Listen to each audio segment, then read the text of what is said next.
حضرات و خواتین اور ناظرین اور ناظرات، میرے پاس اس وقت کئی ایک سوالات ہیں۔ ان میں ایک پہلا سوال یہ ہے، کوئی صاحب سوال کر رہے ہیں کہ میرے فرزند کو ایک نئی نوکری پونے میں ملی ہے جہاں اکثر غیر مسلم کام کرتے ہیں، اور اس کمپنی میں نماز پڑھنے کے لیے بڑی مشکل ہو جاتی ہے۔ ظہر عصر اکثر ملا کر ہی پڑھتے ہیں، جمع بین الصلاتین گویا کر رہے ہیں، اور جمعہ کی نماز کے لیے بھی جماعت سے پڑھنے نہیں دیا جاتا۔ تو کیا ایسی کمپنی میں کام کرنا درست ہے؟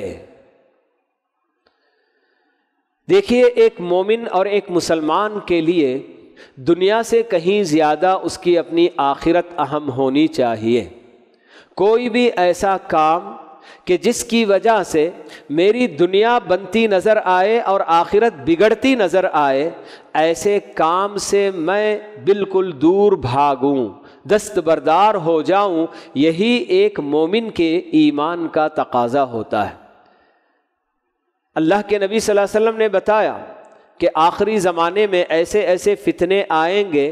کہ آدمی معمولی سی دنیا کی خاطر اپنے دین کا سودا بھی کر لے گا۔ آج کتنے ایسے مسلمان نہیں ہیں جہاں دنیا کی ان کو کچھ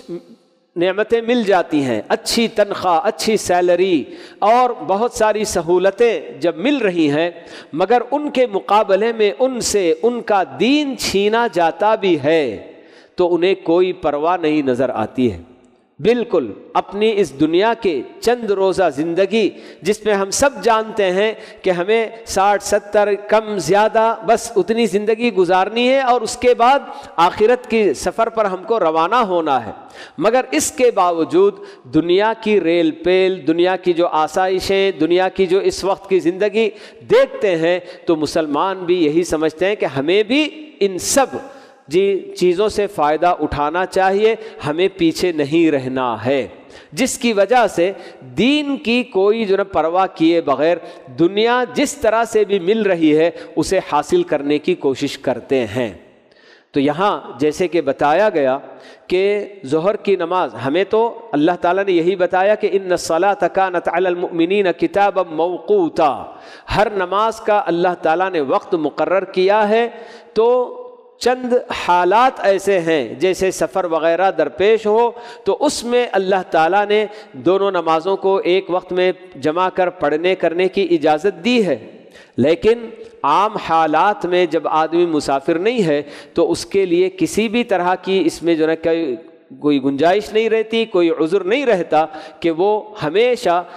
دو نمازوں کو ملا کر پڑھتا رہے۔ ہر نماز اپنے اپنے وقت میں اس کو ادا کرنا ہے، اور خاص کر جمعہ کی نماز جو کہ ایک بہت بڑا مبارک دن ہے اور اس کی خاص عبادت ہوتی ہے، تو ایسے دن میں اگر آدمی مسلسل جمعہ چھوڑتا رہے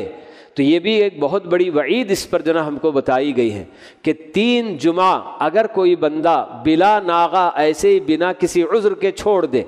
میں کمپنی میں کام کر رہا ہوں اور وہ کمپنی مجھے جمعہ کی نماز پڑھنے کی اجازت نہیں دیتی، یہ کوئی عذر نہیں ہے،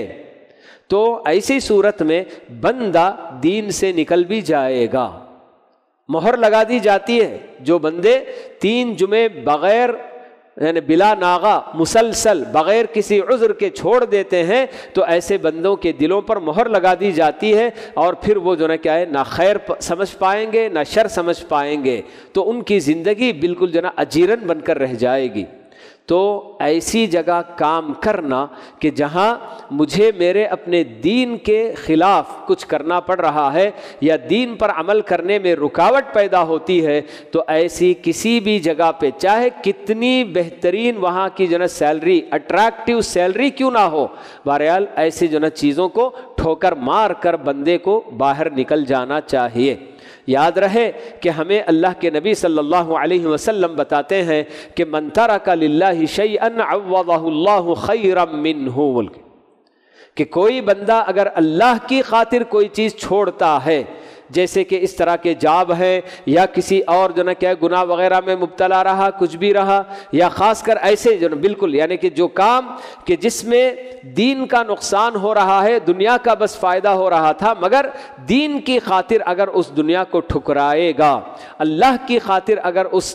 جاب وغیرہ کو ٹھکرائے گا، تو اللہ کے نبی صلی اللہ علیہ وسلم یقین دلاتے ہیں کہ عوضہ اللہ خیرا منہ، کہ اللہ تعالیٰ اس کو اس سے بھی بہتر عوض عطا کریں گے، کمپنسیشن اللہ تعالیٰ عطا کریں گے، اس سے بھی بہتر اس کو جو نا نوکری مل سکتی ہے۔ بہرحال یہ بندے کے یقین کی بات ہوتی ہے کہ میں واقعی اللہ کی خاطر، دین کی خاطر اگر دنیا کا ایسا کام جس میں میرے اپنے دین کا نقصان ہو رہا تھا اسے اگر میں چھوڑ دوں گا تو اللہ تعالیٰ اس کے بدلے مجھے اور بھی بہتر ضرور عطا کریں گے۔